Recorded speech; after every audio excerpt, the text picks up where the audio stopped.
Howdy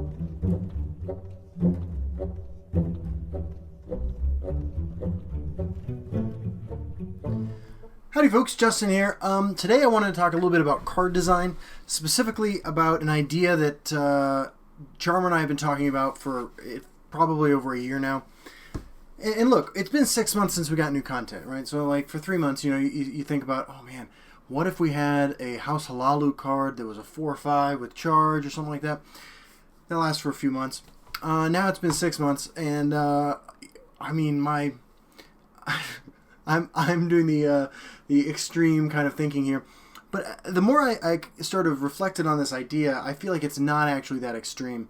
What I'm talking about are new ways to interact with runes, right? So the rune system currently works. You have a series of runes that pop up every 5 life.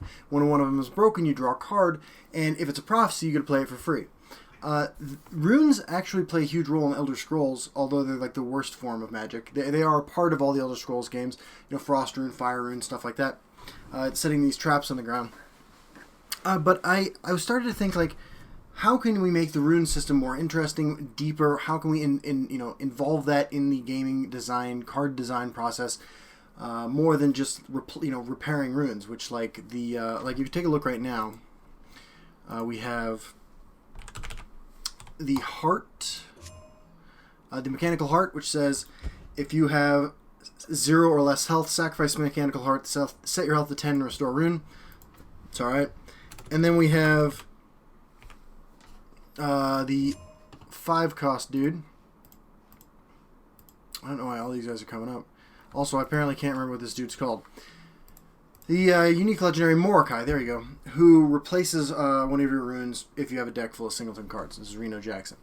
But rather than just aping Hearthstone ideas, with secrets or traps, which would be an easy way to do this, I started thinking a little bit deeper about it and how you could incorporate the mechanical identity of the magic spells in Skyrim with the runes that we currently have in the game.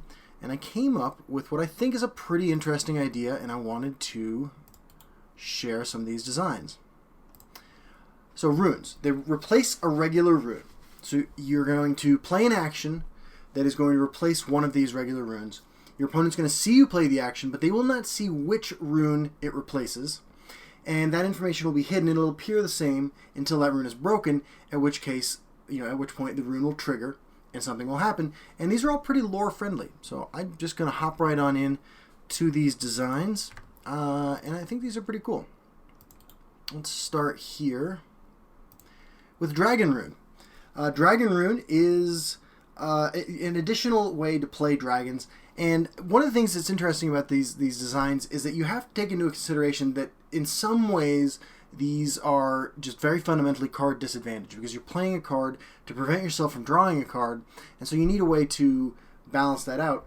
And ordinarily, like, paying 1 magicka to tutor something up from your deck seems outrageous, but I feel like the setup that this requires, I think this is actually pretty appropriately costed. Especially considering, if this got actions, for instance, instead of dragons, it'd probably be a much different story. But it says, choose one of your runes and replace it with a dragon rune. All of these runes are phrased like this, and they're all actions like this. This one costs 1. It says, when a dragon rune is broken, draw a dragon of your choice from your deck.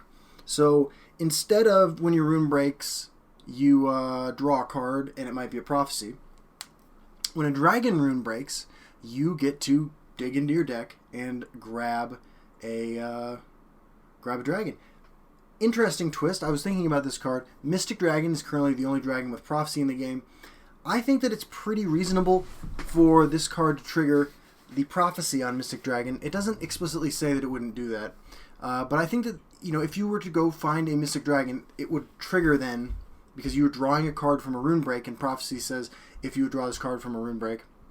So yeah, this is Dragon Rune. This is a good way to increase the toolbox viability of dragon decks, although it's not really a thing. And I was also pretty interested in exploring things that weren't just like, hey, I'm going to fuck up your creature when this rune goes off, right? Just explosion rune, frost bomb rune, fire bomb rune, lightning bomb rune, sorry. So let's keep on going here. I designed one of these for each color. Alright, so now we have Ash Rune. I like Ash Rune quite a bit. Ash Rune is 2 cost, unlike the previous one, and this one is going to be pretty severe card disadvantage for a very powerful effect. It says choose one of your runes, replace it with an Ash Rune. When an Ash Rune is broken, double the cost of each action in your opponent's hand. This is a remarkably powerful ability that you'd be hard-pressed to put on any card that immediately triggered when you played it, whether it's a summon ability, even a last gasp ability that could be manipulated, or just an action in general, or a support card, for instance. But by making it sort of contingent upon your rune breaking, or actually entirely contingent upon your rune breaking, you're going to be hard-pressed to trigger this yourself when you want it to trigger. And you can also set a snare, for your opponent. Set the rune on the door in the dungeon, and when they hit it, at the time that you gauge to be appropriate, you go off. Unlike Dragon Rune, where it's likely correct to play Dragon Rune on the next available rune that can be broken, I think Ash Rune has a lot of depth to when you play this card and which rune you replace. Your opponent will know that one of your runes has been replaced by an Ash Rune because they saw you play this card.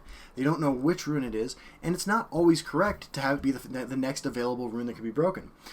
This is a card with a lot of depth to it that does, frankly, introduces a mechanic to the game that I think is pretty reasonable. I mean, this is going to be... Look, I'm not a huge fan of Withered Hand Cultist. In some ways, this is a much more severe effect than Withered Hand Cultist. But unlike Withered Hand Cultist, there is play, counterplay, and counterplay to this card. And it's the sort of thing that I think losing the advantage of drawing a card and having a prophecy chance from your rune would make pretty valuable, pretty useful things. So this is Ash Rune. This is the Endurance Rune. Let's keep going here with our next one. This is Daedric Rune. Now, Daedric Rune is just about as straightforward as you get with these runes. Daedric Rune is just a 3-cost... Let's go ahead and get these off the screen. Daedric Rune is a 3-cost, so already coming in at a price a little bit different than these sorts of effects generally have. A little bit lower, than Devour or Writ of Execution is probably the most similar in terms of how it functions. But again, card disadvantage. Choose one of your runes, replace it with a Daedric Rune. When Daedric Rune is broken, banish an enemy creature. It's very straightforward. It's the most straightforward, simplest to grok of any of these runes that I designed today. But I think it's pretty reasonably costed, and also not an effect that you might actually consider running. Again, unlike the previous rune, there is a lot of incentive to just place this at the next available rune break. But there's also a lot of play and counterplay going on here, where if your opponent thinks that's the right move, you might want to put it 1 or 2 down. And, the way the game actually is, the way the meta is right now, single target removal is just bad, for the most part. And there are going to be some matchups, obviously, where that's not the case, but Banishing Light right now is not a particularly great card, because paying 5 magic to do something like that can oftentimes just do nothing. Paying 3 magicka is a much different proposition, not just because of the magicka cost, but because the turn it comes down, you're less likely to have something better to be doing with your time, like advancing your own board, because 3-cost creatures obviously have a lot less impact than 5 or 6-cost creatures, so on and so forth. I like Banish instead of Destroy because I wanted to add a little bit more power level to this card, a little bit more depth to when it's appropriate to have it triggered, and obviously some creatures should be banished, some creatures can be destroyed. But yeah, this is Daedric Rune, this is the Willpower Rune, and one I'm pretty excited about, despite the fact that it's so straightforward. It's the kind of card that, when runes would be introduced to the game, you just assume there would be a card that did this. We got 3 more runes here that I'm really excited to demonstrate. We'll start with Frost Rune.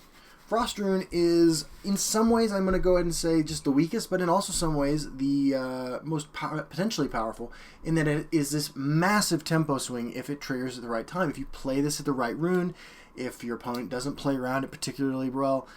Frost Rune says, replace one of your runes with a Frost Rune. When a Frost Rune is broken, shackle all enemy creatures in a lane.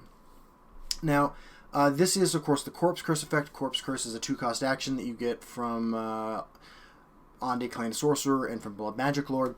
But it's cheaper, but it's also much harder to create in a lot of ways. Frost Rune, of course, because it's contingent upon a rune break, there are times when this is not going to be appropriate to trigger at when your opponent triggers it. And it's worth noting that, if you're going to get the shackle off either way. It's whether or not you skip their next attack or their previous attack. And it's possible that this card is undercosted because of its blowout potential, but there are also going to be times against certain decks where it's just not particularly great at all. Again, it's the sort of card that this in particular, I think, has a pretty significant risk to running, that it's going to functionally do nothing. You're going to be at this huge disadvantage against certain kind of matchups. It's terrible against control. It wins tempo mirrors, I think. But again, just the fact that you don't have that rune to break and draw a card from, hit a prophecy from, I think creates a lot of tension with whether or not you run Frost Rune, even in a blue tempo deck. Also one of the most lore-friendly of the cards, so I'm pretty happy about that. Let's go ahead and get this next one up here. We got two more. Two that I'm actually really excited to show off. This is Poison Rune. Poison Rune was my idea. I wanted to explore the ability to just upgrade a rune. So I have Poison Rune here. It's the only one that just does that, although Dragon Rune is similar.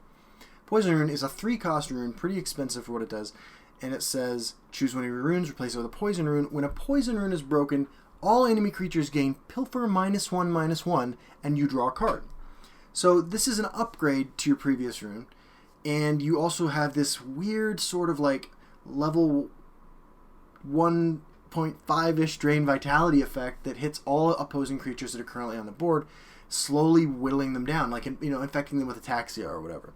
I think the lore in this one is strong. I think this pretty accurately reflects, in Legends gameplay terms, what it would be like to be poisoned by something. I think -1/-1 Pilfer is an ability that I'd love to see in this game. Makes a lot of sense as a curse type effect.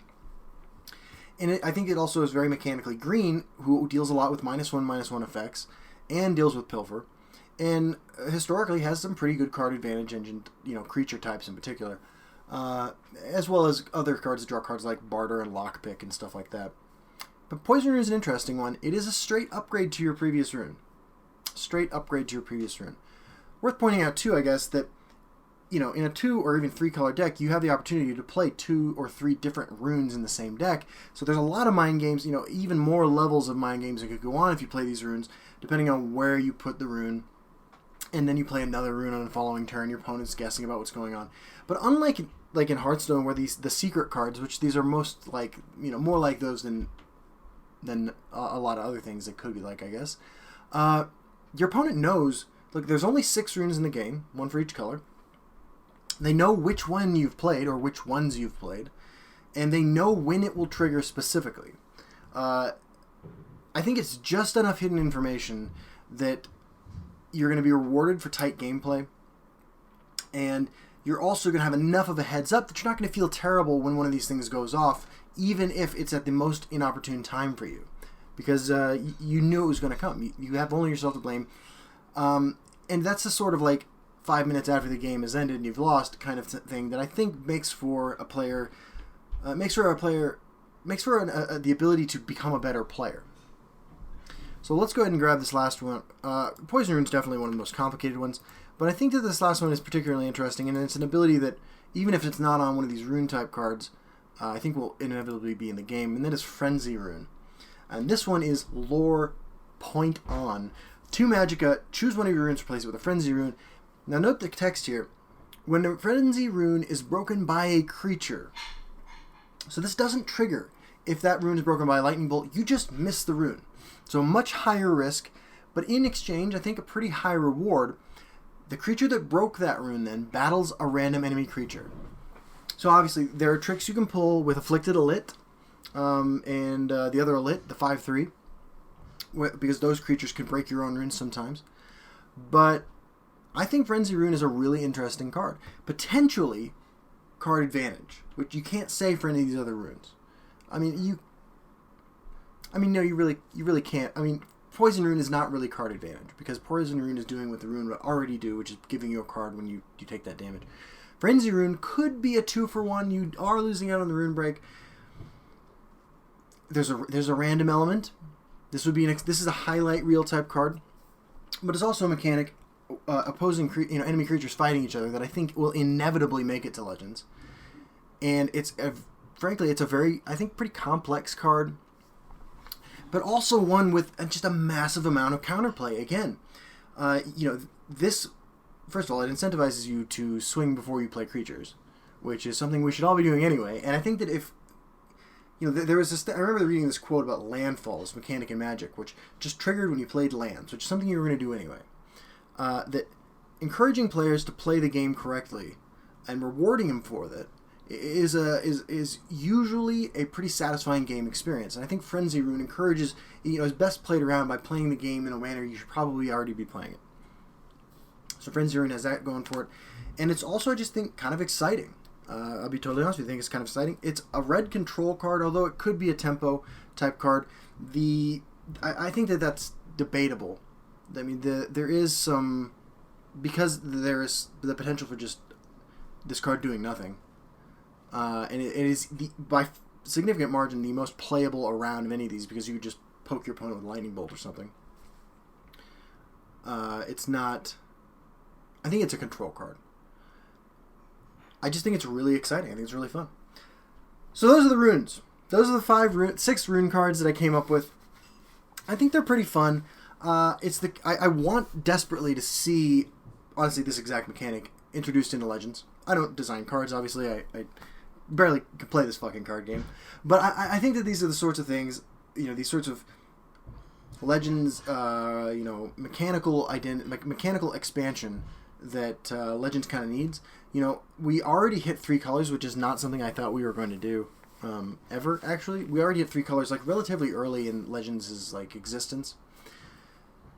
I think that adding the ability to manipulate a pretty basic and yet very important mechanic of the game, the rune system, is huge unexplored design space that I think a lot of players would really appreciate. So, that's it. Let me know what you guys think in the comments, and if you got ideas for runes, I'd love to see them too. See you all on the ladder.